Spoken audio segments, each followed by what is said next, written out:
वक्रतुंड महाकाय सूर्यकोटि संप्रभ निर्विघ्नं कुरु मे देव सर्वकार्येषु सर्वदा। मंगलम भगवान विष्णु मंगलम गरुड़ध्वज मंगलम पुंडरीकाक्ष मंगलाय तनो हरि। देखिए कल 6 तारीख है, कल वट सावित्री का पूजा है और रात को अमावस्या आ जा रही है, लेकिन साइत है हमेशा वट सावित्री का पूजा देखिए मध्याह्न काल में ही करना चाहिए। अब लोग भले सवेरे करेंगे लेकिन मुहूर्त 11 बजे के बाद है, तो 11 बजे से लेके शाम के 7 बजे तक पूजा विधि आप कर सकती हैं। और आपको हो सकता है तो श्रृंगार का पूरा सामान चढ़ाइए, नारा है, डोरा है, उसे फेरी में लगाइए, सिंदूर चढ़ाइए, सुहाग का सामान चढ़ाइए। और घर से हो सके तो मीठा है, मलपुआ है, नहीं पूड़ी है, हलवा है, चना है, ये सब माँ को भोग लगाना चाहिए। और 12 का गिनती, जैसे 12 पूड़ी हो, हलवा हो, फल फूल हो, खरबूजा हो, सब अपन रख के माँ को हो सके तो कल के दिन आप खीर ज़रूर बनाइएगा। और खीर बना के अपने घर में लक्ष्मी माता को भोग लगाए, क्योंकि अमावस्या के दिन खीर का भोग जरूर लगाना। अमावस्या पूर्णिमा को दिन, क्योंकि पूर्णिमा जो है देवता के लिए है, अमावस्या जो है पितरन के लिए है। तो इसीलिए अगर आप अमावस्या लक्ष्मी माता को, भोलेनाथ को भोग लगाएंगे तो आपके खानदान में, कुल में सारे पितर तृप्त होंगे। इसीलिए अमावस्या को खीर का भोग जरूर लगाना चाहिए। हो सकता है तो थोड़ा सा हवन करना चाहिए। हवन 5 मंत्र बोल दीजिए, गणेश जी का है, लक्ष्मी जी का है, 5 मंत्र बोल के आहुति डाल के उसके बाद ओम नमो भगवते वासुदेवा बोल के, हो सके आपके पास है तो लकड़ी का, तुलसी की लकड़ी का टुकड़ा भी डाल दीजिए उसमें, और डाल के कल थोड़ा सा हवन अपने घर में ज़रूर करना चाहिए।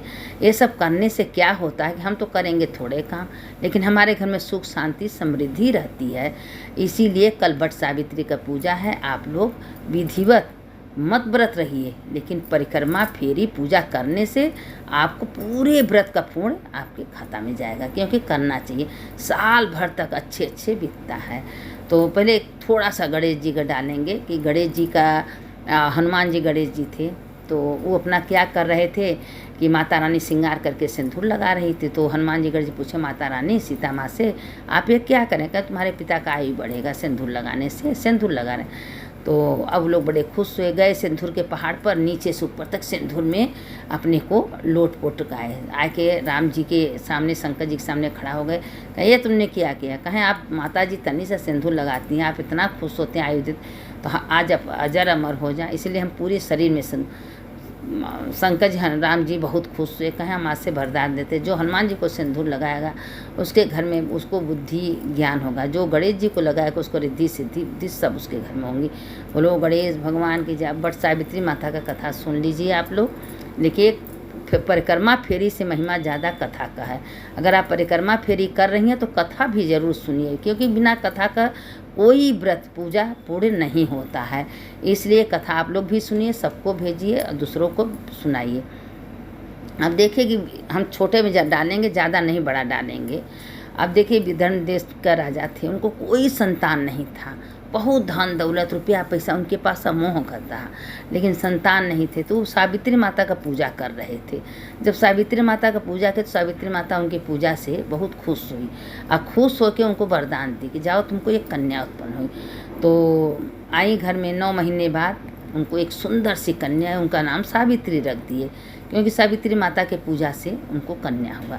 अब वो कन्या दिन पर दिन बड़ी होने लगी। कन्या बहुत सुंदर थी।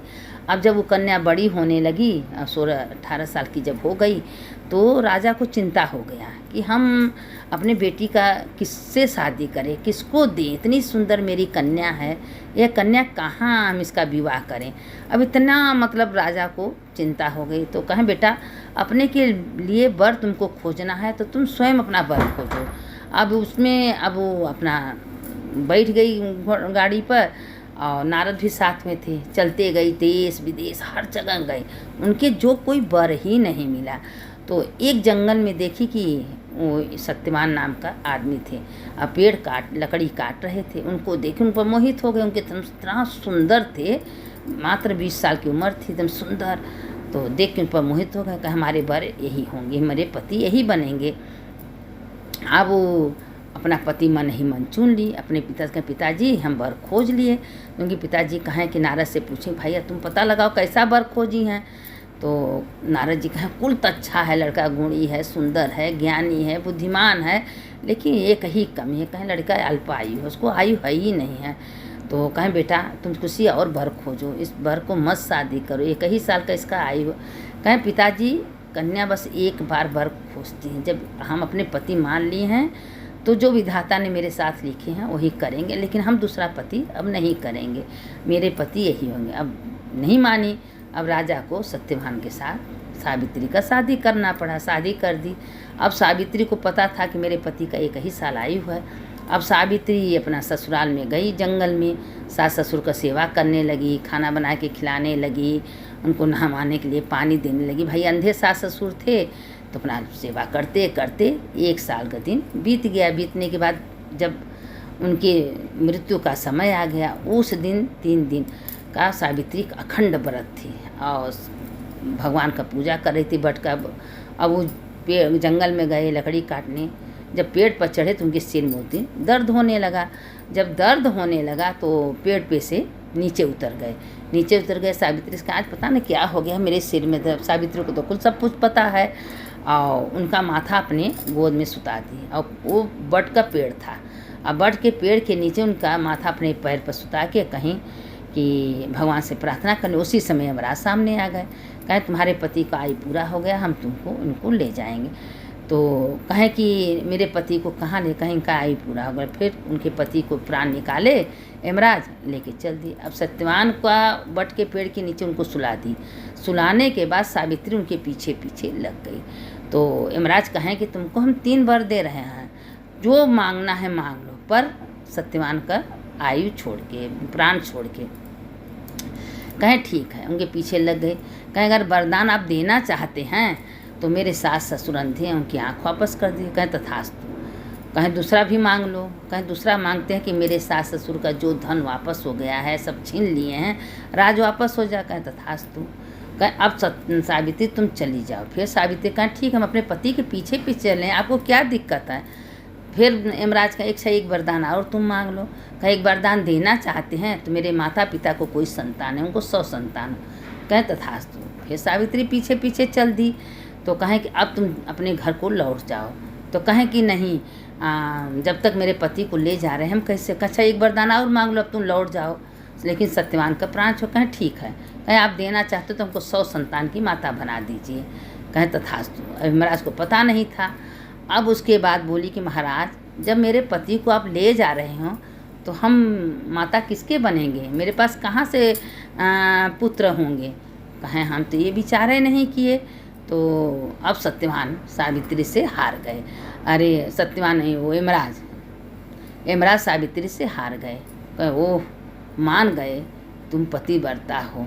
अब सत्यवान का प्राण यमराज को वापस करना। कहे बेटी जाओ, तुम अखंड सुहागवती रहोगी, जब तक तुम जियोगी तुम्हारे पति तुम्हारे साथ रहेंगे, तुम्हारा सब राजपाट वापस आ जाएगा। अब अपना सत्यवान का प्राण ली, उसी पेड़ के नीचे ले गई, उसमें डाल दी। धीरे से सत्यवान उठ के बैठ गए। जब प्राण जाते ही मृतक शरीर में जान आ गई। सत्यवान सावित्री अपने घर को गए जंगल में, देखे तो सास ससुर एकदम देख रहे हैं, वापस आँख आ गई। और उसके बाद क्या हुआ कि उनका राज भी विधन से आया कि भाई तुम्हारा राज जो शत्रुओं ने छीना है, राज तुम्हारा वापस ले लो। पूरा राज्य वापस मिल गया।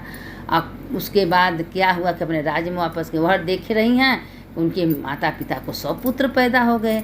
और उसके बाद क्या हुआ कि अपने घर में सुख से रहने लगी। फिर 100 पुत्र इनको हुए, 100 पुत्र राज करने लगे। और सावित्री सत्यवान जबले जिंदा थी इतना सुखी जीवन बिताई कि अपने जीवन को खूब साथ के। देखिए पत्नी अपने पति को कैसे आयु मांगी है और उन सावित्री के वजह से सत्यवान अजर अमर हो गए हैं। तो जो कि एकदम आयु नहीं था, तो यमराज को सावित्री के आगे झुकना पड़ा। तो अगर स्त्री पतिव्रता है तो भगवान को ही झुकना पड़ता है। अब उसके बाद क्या हुआ कि सुखी से रहने लगी। जैसे सावित्री का सुहाग धन दौलत वापस हो, सब भगवान इस सुनने वाले कथा को सुनाने वालों को सबका वापस हो, सब सुखी रहे, कभी कोई दुखी न रहे। अब देखिए कि एक ठो है कि जब ये कथा सुनने के बाद होता है कि एक है लपसी तपसी है, उनका भी कथा थोड़ा सा ज़रूर सुनना चाहिए कोई कथा कहानी के बाद। तो एक लपसी तपसी दोनों भगवान का बहुत तपस्या कर रहे थे, बहुत पूजा कर रहे थे, और दोनों पूजा करते करते और आपस में जिद के हम बहुत पूजा करते हैं, वो कहे हम। और सर नारद जी नारायण नारायण करके आ रहे थे। नारद जी कहें कि भाई क्यों तुम लोग लड़ो, कहें हम बहुत पुजारी, कहें हम। नारद जी एक हीरे की अंगूठी नीचे गिरा दिए, तो जो तपसी था वो अपने पैर के नीचे रख लिया। जो तपसी था उसको कुछ पता ही नहीं था, वो नहीं छुआ। अपना क्या हुआ कि वो अंगूठी जो है वो ले लिया। कहें कि देखो तुम भले तपस्या करते हो लेकिन तुम चोर हो, तुम अंगूठी चुराए हो, तुम्हारा सारा धर्म पुण्य सब नष्ट हो गया, तुम्हारे पास कोई पुण्य वो है लपसी वो नहीं देखा, उसका सब पुण्य बड़ा वो है। तो कहें बताइए हम तो चोरी आवाज से कभी चोरी नहीं करें, कोई ऐसा उपाय बताइए कि हमारा सारा पुण्य वापस। कहें ठीक है, अब चलो हम बता दे रहे हैं कि जो कोई लड़की को विदाई देगा, साड़ी कपड़ा उसमें दक्षिणा नहीं देगा, वो पुण्य तुम्हारे पास जाएगा। जो दिया से दिया कभी जलाएगा उसको पुण्य जाएगा। जो कोई पंडित ब्राह्मण आएंगे भोजन करेंगे उनको कोई दक्षिणा नहीं देगा, उसको पुण्य तुम्हारे पास जाएगा।